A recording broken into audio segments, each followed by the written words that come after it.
Hi guys, this is Dan from Magic Pachinko Restorations with another short video on a vintage Pachinko machine. Sure hope you like these videos and continue to watch. Please subscribe if you haven't had a chance to do so yet. And if you've got questions, you can certainly leave comments, like, so on and so forth on the YouTube channel.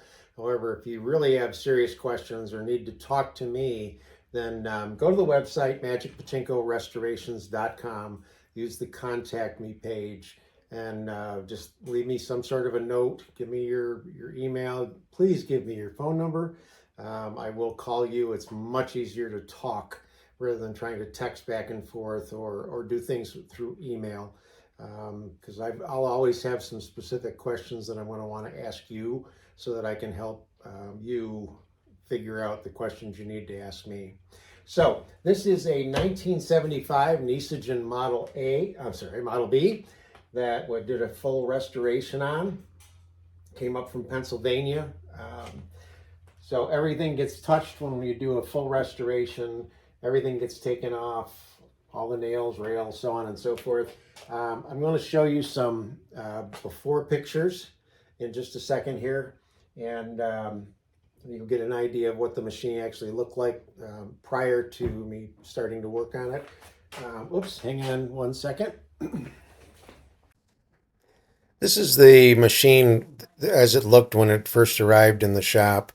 Playfield's pretty bad. If you look into the upper feed tray there, it's really bad down in that area. Down in there, it's very, very dirty, a lot of balls. The trim there is loose, so that needed to be all glued back down. The frame itself looks pretty good.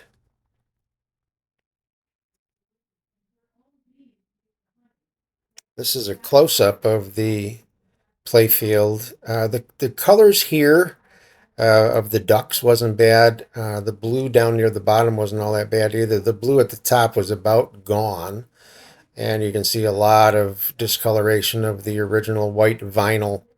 A lot of dirt down in the lower areas of the machine itself. And then this is the way that the back looked. Dirty. The original feet were down there at the bottom. I took those out and ran those through the planer and the joiner and sanded them and put polyurethane on them. Of course, we take the frames all apart and do that to all the wood too. So a lot of cleanup on this. Most of the covers and things were all intact on the back side. Okay, we're back. So here's the old Playfield, and I'm going to see if I can bring it in like this. All right, so if you look at the top, and you can see it on the back, and it's actually more easily seen on the back. All of this is a combination of dirt, moisture, cigarette smoke. It's just what the machines go through just by spending a year in a pachinko parlor. Now, my guess is with this particular one, this one got taken out behind the parlor, more than likely hit with a brush with some soapy water, cleaned, and then hit with a hose, and then put back in the parlor. And the water just runs down through, and it just stains everything. And I don't have a before picture of this stripped off, but when you do strip the old Playfield off and you get down to the board, it's stained also. You can see the same staining right on the wood. And then a lot of moisture got down into the corners. And if you look at when I turn this around, you'll see the darkness in the wood. It all gets pretty much taken care of during the restoration process. But I ask people if they want a full restoration. And they say, well, I kind of like the way it looked before. And I get it, I mean, it's what you're used to, but this is what you're used to. This is what it looked like before, when it was first put in the parlor. And I don't know, I personally just love to have them fully restored so that they're back to their original beauty. But let me open this up and show you. Bring this in and give you a shot of the Playfield. This turns depending on when the ball goes through. It'll go down this way and open this tulip, down this way, open this tulip. It'll also open the tulips when it goes into the pay pockets. So new tulip stickers, repainted these, put the silver on them, touched this one up just a little bit. The orange paint is new on that. It was pretty faded and pretty well shot. I like these. It's got a double light over here that'll light up real nice. Almost wish these were the translucent plastic, because this would have been great with just an LED array in there. Would have been very cool. So let me set the camera back down here. Now, if you do open this, I'll show you why on the back. But when you go to close it, you want to push it back and then reach back here with your hand, and you'll feel the latch. You want to push down on it just a little bit, and I'll show you why in just a second. Normally, you can just push and they'll relatch. And I've already spoken to the customer, and he knows that it tends to lean forward, and you need to be able to, once you get it where you're going to put it, you need to make sure it tends to lean back just a little bit. So that's why I've got, I don't know if you can see him on the camera. There, okay. I've got just some little bumpers under here because I want the machine tipping back. You don't have to tip it back very much, but you don't want it leaning forward, okay? All right, so let me turn this around. Show you what it looks like on the back side. Again, everything comes off. Everything gets cleaned. The wood gets all taken care of. So this is what I was speaking of down in here. You can see how dark this wood is. And actually this wood is kind of fragile right in here. So a lot of water went into that corner. And also this edge, the edges of this board, it's plywood, and they tend to delaminate a little bit. So this whole bracket is a little bit loose on the board simply because it's been kind of delaminated. So when you close it, you're just going to push down on that, and that will bring it in. To open it, you just lift up on that. Okay. All right. So when you get the machine, and this is true for any of my customers, when you get your machine back after you unwrap it and get rid of all the packing materials, there'll be more than likely 2 wooden feet. Now, this particular set of feet was the customer's. We ran them back through the planers and joiners and sanded them and polyurethaned them to make them look nice. The feet that I make are a little bit different than this, but essentially the concept's the same. You have 2 feet, a couple of screws on each one, just screw up through the feet and into this board. So when you get yours, your feet will be packaged separately with 4 screws. You just line up the holes and run the screws up through, okay? Now, the other thing that you'll do is there's a box that looks like this. That's the 12-volt power supply. So that'll be in your big packing box. And in there will be the little wall wart, they call them. So you're going to get this out, and you're going to plug this in to a wall outlet, and then right up in this corner is a pigtail, and it lines right up with this. So all you do is plug these 2 together, and when you do that, you'll notice that this light comes on and it stays on. Now that's your ball out light. It's controlled by a leaf switch right here, and because there are no balls in the machine, this wire is down, pushing the 2 leaves together. When there's enough balls in the machine, this goes up, and lets the leaves separate and turns the light off. Okay, so when you see that light on, that means there's no balls up in here. There's some balls left in this area, but they're starting to get out of here because this will change as the weight of the balls go off of it. Okay. All right, so when you get ready to load the machine, if you've purchased 500 balls from me, or you have your own Pachinko balls, and I hope you have real Pachinko balls rather than ball bearings, you're going to load 90% of the balls that you own right in this top hopper. Before you do that, on a Model B, you have to go over in this area.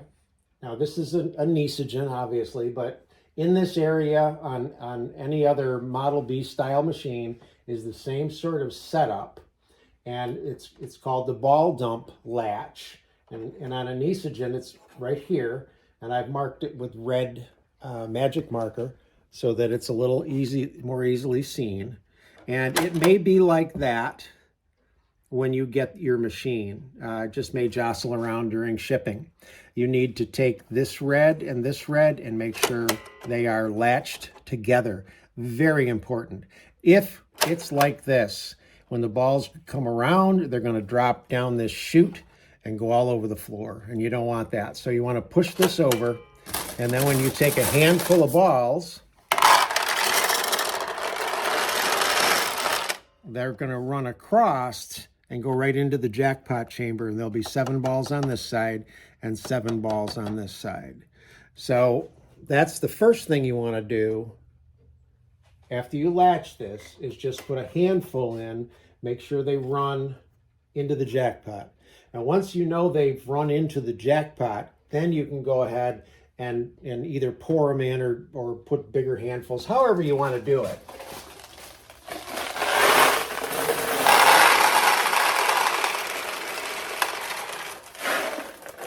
So right now I've put enough balls in that they'll back up, and they're backed up in a double row all the way over to here.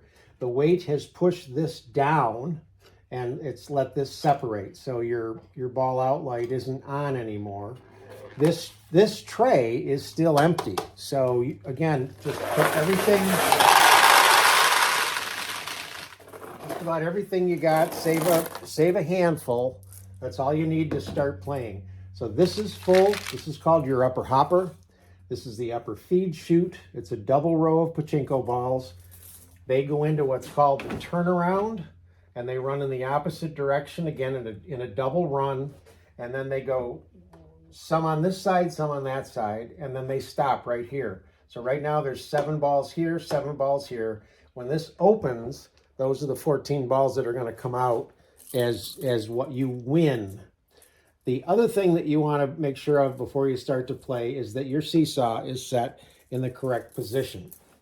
On this particular machine, the seesaw is behind that clear cover, and the seesaw is actually the piece of white plastic that's in there. It contains 2 pachinko balls inside of it. Those are in there permanently. Don't worry about that. They're supposed to be in there. But it sits like this.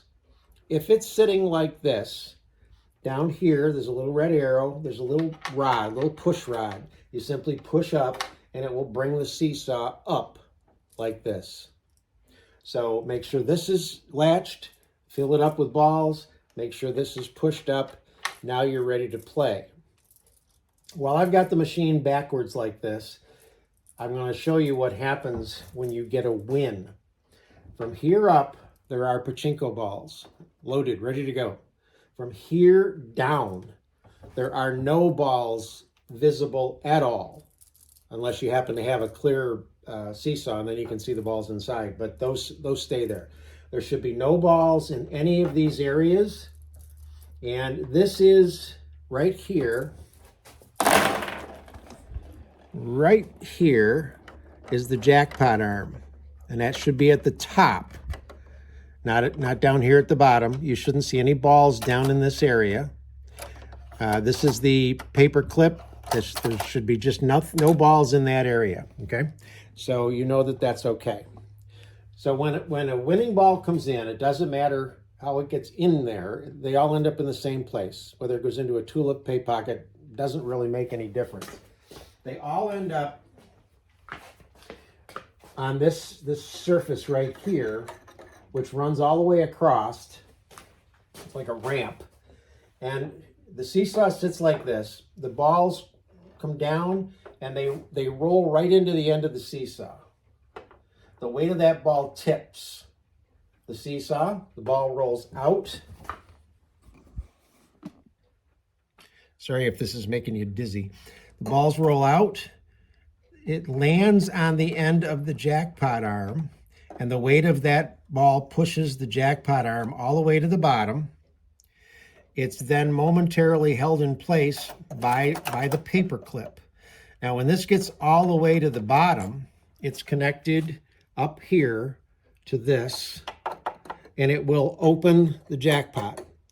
Let the 14 balls go out as your win, and then the whole system resets. This arm, the paper clip lifts up. It lets the exit ball go out the exit chute, and the jackpot arm goes back up where it belongs, and the seesaw will reset. So if you ever get a non-win, in other words, if you put a ball into a tulip or something and you don't get a win, more than likely what you'll see is this arm will be about halfway down and there'll be a pachinko ball sitting on the end of it. And really all you have to do is gently push this down and lift the paper clip, let that ball out, and the system will reset. Okay? All right, so we've got the machine plugged in. It's properly loaded. So you put the balls that you need to start playing with in the upper feed tray, and you start to launch the Pachinko balls.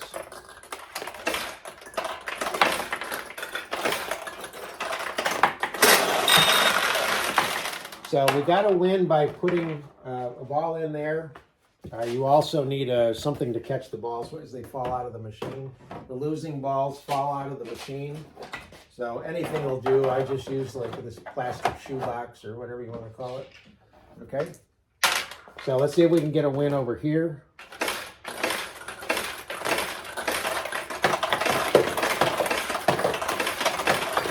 There we go. Okay. Okay, so when you launch a pachinko ball, ideally you want to let it come up like this until it loses its velocity up in this area rather than way over here or over here, because you do want the balls to drop down through the center if at all possible.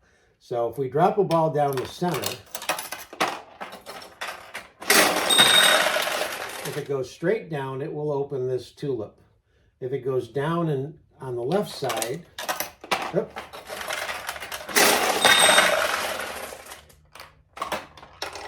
there. If it goes down either side, it'll open the tulips. And if you put it in the pay pockets, it'll open the tulips. Now the tulips are a much larger target, so it's easier to win. Okay. All right. So if you push all the way down and then let it roll off, it'll go over and hit the bumper. That's okay, because you need to get at this tulip. If you've got a tulip open on this side, go all the way down first because you need to get the ball onto the launch ramp, but then let off a little bit, like that, and it will stay on that side. Okay? So again, play, have fun with it, but if you don't get a win, you need to go back and figure out why. All right? So let me see if I can get a few more wins here.